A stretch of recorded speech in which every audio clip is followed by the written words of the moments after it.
Gran gusto de saludarlos en este nuevo programa de Corriente de Pensamiento.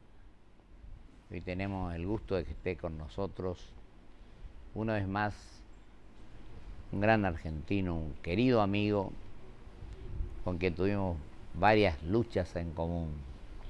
Me refiero al ex presidente provisional del Senado, presidente de la Convención Constituyente del 94, brillante senador, defendía cosas difíciles en muchos casos, tiene un defecto de hincha de River, pero no es sanlorencista como nosotros.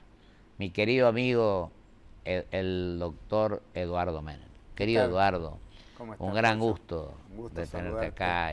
¿Cómo estás? Muy bien, ¿y vos? Muy bien, contento de verte, de estar en tu programa. Sí, yo te agradezco que mucho. Su permanencia en el tiempo tiene un gran significado, es decir, estar 13 años en el aire. Así es. O sea que yo te felicito. Yo te agradezco. Y por la alta calidad que siempre tiene, porque se tratan los temas con seriedad. Vos sos una persona que venimos gente de distintos partidos, de distintas corrientes de pensamiento, pero vos sos muy objetivo y planteás la charla en los niveles que tiene que ser para que la gente sepa qué es lo que pensamos, cómo vemos el país, cómo vemos el mundo. Exacto. Vos fuiste un brillante presidente de la Comisión de Relaciones Exteriores, del Parlatino. Y bueno, yo a veces era opositor y vos fuiste siempre respetuoso del pluralismo. Efectivamente. Presidiendo el Senado. Así que en eso, por eso creo que nuestra amistad se ha prolongado tanto en el tiempo. Eduardo, ¿cómo estás viendo este momento del país? 90 días de nuevo gobierno. Bueno. Yo dejo a tu criterio y después hablamos, si te parece, un poco de política internacional, que creo que es fundamental. Bueno, yo veo el proceso político actual con un gobierno de 90, 100 días, con esperanzas, con mucha esperanza de que pueda salir adelante. No es fácil, el camino es bastante difícil por la situación en que dejó el país el gobierno anterior, ¿no? Lo dejó con los peores índices quizá que pueda recibir un gobierno en los tiempos actuales, ¿no? Con una inflación, una de las más altas del mundo. El mundo. Después de Venezuela. Con un déficit fiscal récord en la historia, que es del 8%, con una presión impositiva, que es también récord en la historia, habiendo tenido ingresos por más de 300.000 millones de dólares por las retenciones en la época de oro de las commodities, de la soja en especial, y nos entregan un país en estas condiciones, sin reservas casi en el Banco Central, con las cajas prácticamente agotadas. El Banco Central, la ANSES, usaron los fondos que confiscaron a la FJP, que tanta propaganda hicieron, la usaron para propagandas de gobierno, para publicidad oficial y para gastos inexplicables muchas veces, ¿no? O sea, Kirchner recibió un país con superávit energético, al punto tal que podíamos exportar energía, como gas, electricidad a los países vecinos, y ahora estamos con un país con los cortes de luz, que es un desastre en el verano, y en invierno los cortes de gas, que nos implica un gasto anual en el último año de 15.000 millones de dólares. Y además, con una situación internacional en las relaciones exteriores pésima, porque con esa política de que ellos tomaban la política internacional para el discurso para adentro, decían, qué bien, cómo le pega a los otros países, bueno, nos aislamos del mundo. Nos peleamos hasta con Uruguay, o sea, hay que tener lo que se sabe para pelearse con los hermanos uruguayos, ¿no? No solo por las pasteras, con con el problema de los puertos, del dragado del canal, que siempre ha habido relaciones de muy buena vecindad. Bueno, están realmente, con Chile tuvo problemas, con Brasil tuvimos problemas. No puede ser que nuestro principal aliado sea Venezuela. Con Paraguay también. Claro, con Paraguay. Y bueno, este gobierno que asumió, ¿qué podemos rescatar de lo que está haciendo? Bueno, su apertura internacional. Yo creo que es lo más positivo. Después de muchos años, porque uno también tiene que ver eso, ¿no? ¿Quiénes nos visitan y a quién visitamos? Claro. En poco tiempo vinieron el presidente de Italia, el presidente de Francia, ahora viene el presidente de Estados Unidos, y vienen muchos ministros y funcionarios de otros países a ver lo que pasa en Argentina. O sea, se ha abierto las posibilidades y las expectativas de que podamos tener relaciones normales para recibir inversiones y para colocar nuestros productos. Hay muchos de nuestros productos que no son aceptados en el exterior por esta mala relación. Entonces, ¿qué es lo que le ponen? Barreras arancelarias o barreras sanitarias. Dicen, no, esto no sirve porque tiene tal plaga y no entra en nuestros productos. Los limones, la venta de limones a Estados Unidos, la carne a Estados Unidos, bueno, y tantas otras cosas que han venido con dificultades. ¿Vos sabés por qué no le vendemos la carne a Estados Unidos ahora cuando venga Obama? Por un problema de que no existe un laboratorio que cobra 3 millones de dólares. Claro. En el SENASA. En el SENASA, claro. Que hoy el presidente del SENASA, el mismo que fue director de Sanidad Animal, doctor Dillon, y fue subsecretario de Casa Miquela en el Ministerio de Agricultura y Ganadería. Hoy el ministro es Burjaile, un hombre de Formosa, del radicalismo. Vos recordarás, Pocho, que en la época de nuestro gobierno, por primera vez en la historia, se eliminó la aftosa. Así. Y la aftosa, inclusive en un tiempo sin vacunación. Después volvió el problema que se dio, pero en ese tiempo se podía exportar carne con todo. Esta política de este gobierno que implicó, del gobierno anterior, que implicó la disminución de 10 millones de cabezas de ganado y el cierre de 15 o más frigoríficos, como 60 frigoríficos, implicó miles de empleados en la calle. De esos despidos ellos no hablan. Quedaron miles de empleados en la calle de los frigoríficos. Por cierre de fuentes de trabajo. Por cierre de fuentes de trabajo. Lo mismo pasa con los tamberos. Que han tenido, hoy hubo problemas, creo que ante el ministerio de Burjaile. Ahora yo te digo lo siguiente, Eduardo. ¿Vos qué crees con respecto a ese tema? De las exportaciones, yo creo que es muy importante la apertura internacional que se ha hecho. Lógicamente, del dicho al hecho hay que esperar cómo se concreta. Claro. Y el tema de la inflación, ¿cómo crees que hay que superar ese tema? Bueno, creo que la inflación es el problema más grave que tiene este gobierno. Y lamentablemente todavía no veo resultados concretos. Exacto. Espero que se empiecen a producir porque se dice que se ha encarado el problema, pero es realmente preocupante, ¿no? Porque la inflación es el impuesto más distorsivo que hay, ¿no? Sobre todo. Es un verdadero flagelo, sobre todo para los asalariados, los jubilados. Totalmente, y para los menos pudientes, ¿no? Esta es la principal tarea. Bueno, ahora están con el tema de los holdouts para arreglar la apertura internacional y el tema de la inflación. Lo tienen que hacer todos los deberes. El principal, ¿no? Tienen que bajar el gasto público, eliminar no los planes sociales, ¿no? Porque eso tienen que eliminar los gastos innecesarios, despilfarro que se vino haciendo, que todos sabemos. Hay que controlar un poco más a los formadores de precios que realmente no se han portado bien, no han respondido a las expectativas. Vea, yo con el sector empresario no generalizo, pero muchos empresarios no se portan bien. No. No se portan bien porque aprovechan el río revuelto, Ganancia. suben los precios. Ganancia a los empresarios, no de pescadores. Claro, suben indiscriminadamente los precios. Esto, yo digo, yo creo que el presidente los tiene que llamar a la reflexión. Exacto. Y si no, va a tener que aplicar otro tipo de medidas que no son buenas. Los controles de precios nunca anduvieron bien, pero bueno, no van dejando otra alternativa, ¿no? Y otra cosa, Eduardo, que con vos hablamos muchas veces en el Senado, bueno, un Senado que tenía figuras importantes, Muy ¿no? importante. Sin desmerecer a los ni mucho menos.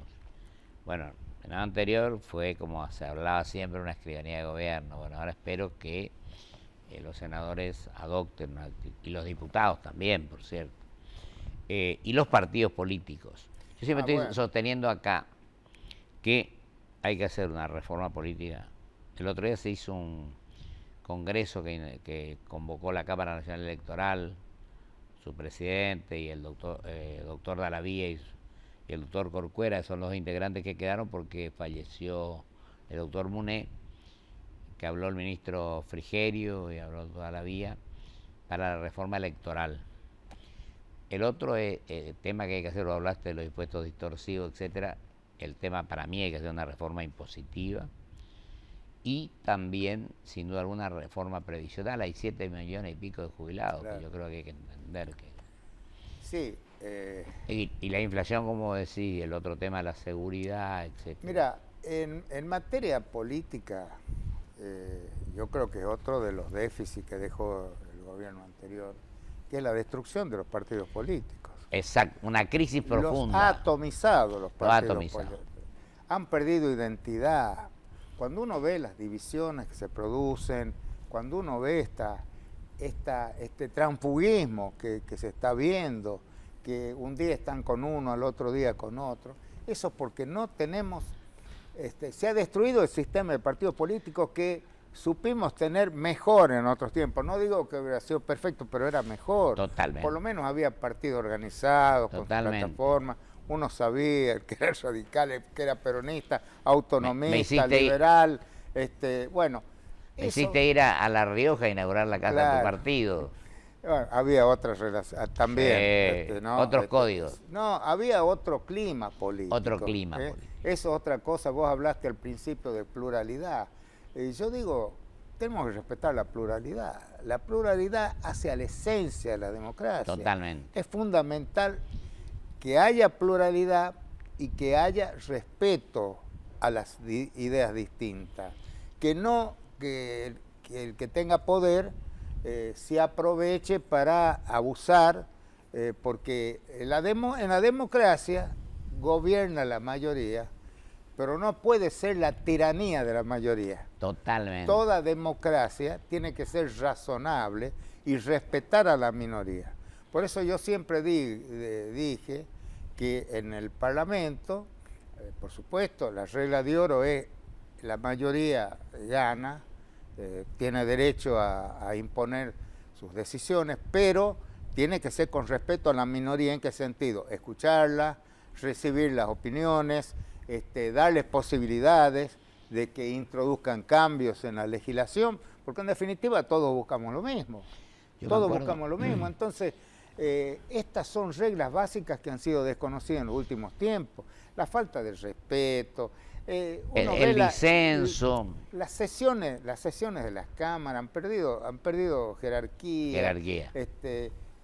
Uno ve las sesiones, habla un senador, un diputado, los otros no escuchan, están con la... O vacían el con las computadoras o están afuera o leen el diario. Yo creo que tenemos que empezar a respetar, porque detrás del formalismo no es un mero formalismo, sino que detrás del formalismo hay un encauzamiento hacia conseguir la finalidad de la institución, en este caso, ejercer las funciones de control, sancionar mejores leyes, es decir, todo aquello que tiene como función el Parlamento. Y vos que planteaste, por ejemplo, una institución de Contralor, de defensa del pueblo, donde el primer defensor fue nuestro querido amigo y un gran argentino que es Jorge Majorano, Sí.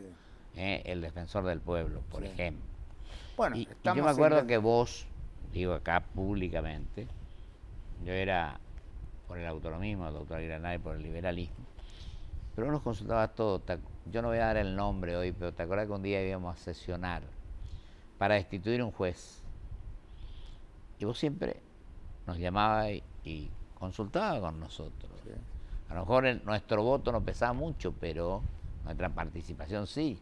Y nunca actuamos sorprendiendo, No. sino dialogando y conversando, analizando los temas. Claro, claro. Y el defensor del pueblo, que fue un proyecto de ley mío y del senador Sánchez del año 84, que recién pudo ser sancionado porque lo aprobábamos en el Senado y diputado lo rechazaba, y se incorporó por allá por el 93, 94. Exacto.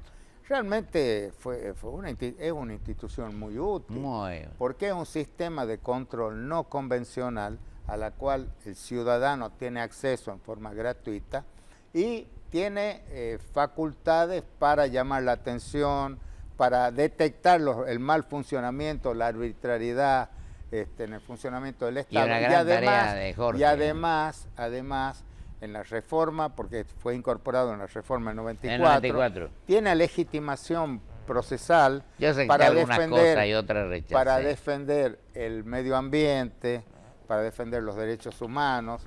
Es decir, tiene una gran función. Bueno, ¿qué pasa con este gobierno? Hace, no sé, 5 años que no estamos con el defensor del pueblo vacante. Sí, no existe defensor del pueblo formalmente sí, designado. Claro. Y la otra cosa, Eduardo, nos quedan 6 minutos y que tenemos tiempo para hablar. Vos hablabas hoy de... Yo creo que el Parlamento, en realidad, a mi criterio, es el lugar para poder debatir, discutir. ¿Vos te acordás cuánto tiempo demorábamos en aprobar un presupuesto? Sí. No aprobamos a libro cerrado. No, nunca. Y tampoco los códigos se aprobaban a libro cerrado. No. Bueno, se debatía con respeto en las comisiones, y lo otro que era muy importante eran las reuniones que se hacían en labor parlamentaria, con los presidentes de bloque. Porque ahí armamos las sesiones. No, y las reuniones de comisiones también. También, sí. Es decir, había un ambiente deliberativo, porque realmente el poder legislativo es el único poder que antes de tomar una decisión delibera. Exacto. Y delibera públicamente. Públicamente. No lo hace el Poder Ejecutivo, por supuesto el Poder Judicial, toman las audiencias, lo que sea, pero no la deliberación es cerrada. Es el único. Entonces, esas deliberaciones tienen que ser muy transparentes, muy serias. La política se desprestigia porque, bueno, muchos representantes, no digo felizmente hay honrosas excepciones, pero muchos representantes, muchos legisladores no estudian, no se preparan, están más interesados en otros temas. Algunos van hasta leer sus discursos. En el Parlamento no se puede leer los discursos. La oralidad es uno de los principios esenciales. Tiene que estudiar para yo me acuerdo para hablar nunca, así. Lo digo acá, nunca improvisaste. Te bajaba yo daba el discurso. Estudiaba los temas, pero improvisando, de la más distinta naturaleza. Porque eso es, digamos, lo que quiere el ciudadano. El ciudadano que me ha votado tiene que saber qué es lo que hace mi representante. ¿Estudia, no estudia? ¿Qué proyectos ha presentado? Si yo le digo, bueno, sí, he presentado, Defensor del Pueblo, Patria Potestad Compartida, temas de Malvinas, la Constitución, bueno, cientos de proyectos que se han convertido en ley. Es la forma de responder. Y 2 leyes para la prensa que aprobamos por unanimidad. Claro. La eliminación del desacato del Código Penal, sí, y que los periodistas no tengan la obligación de dar a conocer las fuentes de información. Claro, eso está en la Constitución Nacional. Exacto, pero te quiero decir que antes de eso... Claro, en el artículo 43, además del habeas data, del habeas corpus, incorporamos el secreto de las fuentes de información periodística, ¿no? Y además del recurso de amparo que también está en ese artículo, que son las garantías, porque vean, esto es lo que tenemos que entender y ser conscientes. Podemos proclamar muchos derechos, podemos adherir a todos los tratados que sea, pero si no hay garantías para defenderlos, de nada valen. O sea, las garantías son estas, ¿no? poder interponer un amparo, poder interponer un habeas corpus, poder interponer un habeas data, ¿no? Y todas las acciones que da la Yo, Constitución. como presidente de la Comisión de Libertad de Expresión, tenía convocada a las 10 y 2 personas mayores son los primeros en llegar. Era don Federico Storani, don Conrado Storani, perdón, Sí. y don Chacho Vittel. Ah, Que 10 menos gran- un minuto estaban los dos. gran recuerdo para el Chacho Vittel, Sí, y para don un Conrado gran- también, un que gran fue presidente de la ciudadano, Comisión de Comunicación y un él gran de la periodista, acuerdo, ¿no? un gran peronista, una persona de bien, realmente. Yo siempre les pongo como ejemplo cuando doy clases por ahí, algunas charlas, yo siempre les relato, hay 2 casos. Nos han invitado para que hablemos sobre Bueno, tu libro, bueno. sobre tu tesis. Yo relato 2 casos. El Chacho Vittel había tenido un accidente de auto, Sí. quedó con un brazo destrozado que lo tenía así. Sufría horrores, Horrores. se doblaba, pero él permanecía en su banca. Sí, sí. Él era un ejemplo, ¿no? Otros que no, bueno. Y había un senador radical, Woodley, que tenía una enfermedad terminal, y una vez el radicalismo necesitaba el voto de él, y él concurrió al Senado, aún con muchos problemas físicos, concurrió para apoyar a su partido. Estos son ejemplos que tienen que conocerlos los jóvenes Así es. para seguirlos. Totalmente. Porque la política no es solo ocupar ¿Y el te cargo, acordás que- hay que honrar el cargo, Y te- se lo honra con trabajo. Cuando yo veo hoy que discuten, se va a dar quórum, no sé, ¿cómo no van a dar quórum? Claro. Si la primera obligación Sí, que es la tiene el legislador obligación. es ir y sentarse en la banca. Exacto. Después que vote como le parezca, que vote como quiera. Pero no puede decir, no voy a dar quórum para perjudicar Totalmente. No, esto es una barbaridad. Que sepan que dar quórum no es un derecho, es una obligación. Es la obligación primaria que tienen los legisladores. Totalmente. Tienen que comprender eso y el ciudadano les tiene que exigir, no, vos tenés que dar quórum y votás como quieras, pero Total. tenés que estar presente porque para eso te he votado. Se nos fue el tiempo, pero te comprometo a una cosa, que hoy quería hablar con vos y no nos dio el tiempo. El tema de cómo fortalecemos de nuevo las instituciones y los partidos políticos. ¿Cómo no? ¿Estamos de acuerdo? Sí, muy de acuerdo. Eduardito, te agradezco mucho tu presencia. Te dejo un gran abrazo y bueno, seguimos conversando. Vamos a seguir charlando. Y viendo. Es siempre muy, muy agradable conversar con vos en este programa. Te agradezco porque mucho. podemos hablar de cosas que importan. Con todo gusto. Te agradezco muchísimo. Gracias. Vamos a un corte y verlo con mis conclusiones.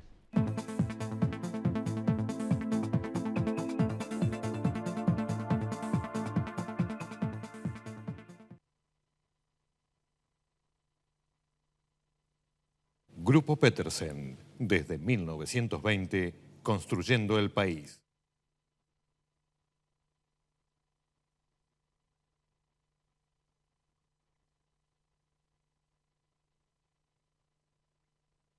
¿Sabes por qué? ¡Más gente tiene Toyota! ¡Porque llegó el Toyota Plan de Ahorro! ¡Seguro! ¡Confiable! ¡El Toyota que querés! ¡Con la tranquilidad que buscás! Toyota Plan de Ahorro, un plan de ahorro seguro y confiable para que empieces a disfrutar la durabilidad y confiabilidad de un Toyota. Tengo a mamá en casa. Tengo a mi suegra en casa. Te ayuda en todo. Y se mete en todo. Locura tiene por la nena. Locura tiene, ¿eh? Para mí es locura. Ahora la enganchamos en un viaje para que nos dé una mano con la nena. Ahora se enganchó en un viaje con la excusa de darnos una mano con la nena. Por suerte canjeamos puntos quiero y nos ahorramos bastante. Por suerte canjeamos puntos quiero y nos ahorramos bastante. El hotel, los pasajes, el alquiler del auto y además lo hicimos en cuotas. Sentí la emoción de manejar con Shell V-Power Nitro Plus y Shell Helix Ultra, nuestros productos con la tecnología más avanzada. Duérmase Marcelo, duérmase señor, duérmase que tiene flor de seguro. Le cubre la tele, le cubre un futón, le cubre de todo hasta un palo de golf. Dormí tranquilo, asegura tu casa en Provincia Seguros y protege también todo eso que tanto disfrutás. Provincia Seguros, una empresa del Grupo Provincia. ¿Qué harías con más tiempo? Empezó el tiempo de oportunidades del Banco Ciudad. Plazos más largos, sueños más grandes. Banco Ciudad. te quiere ver crecer.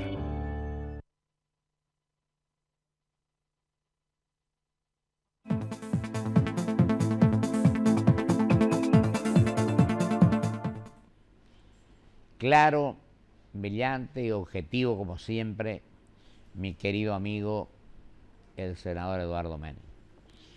Y creo que ha dicho varias cosas, el tiempo no nos da, me quedan un minuto y medio para estas conclusiones, pero yo voy a rescatar dos cosas.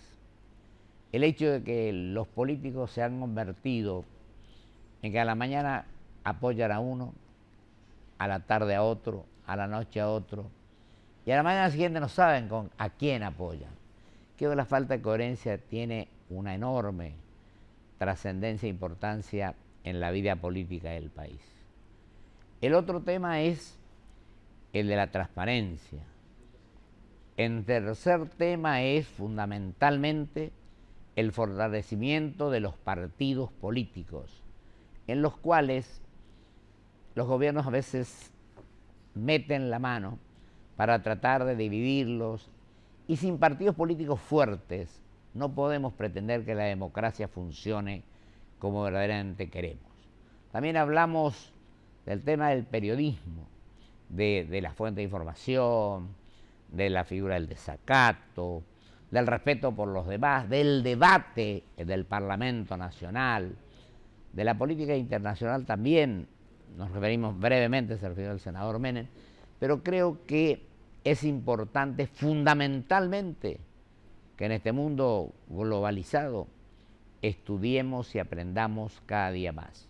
No podemos seguir improvisando, tenemos que interpretar cabalmente que todos los días, cualquiera fuera la edad que tengamos y el lugar que ocupemos, tenemos que prepararnos, tenemos que conocer los temas y de esa manera proyectarnos hacia el futuro y hacia las futuras generaciones con lo que verdaderamente corresponde. Se me va el tiempo, así que Dios quiera que así fuere, que la cultura del encuentro que dice el Santo Padre sea una realidad. Y la semana que viene, el jueves próximo, vamos a contar con un joven periodista que a su vez representa a DEPA, a ADIM, a los diarios del mundo, que es un hombre de la Gaceta de Tucumán, hombre del interior también, que es el doctor Daniel Lecey. Hasta entonces, si Dios quiere.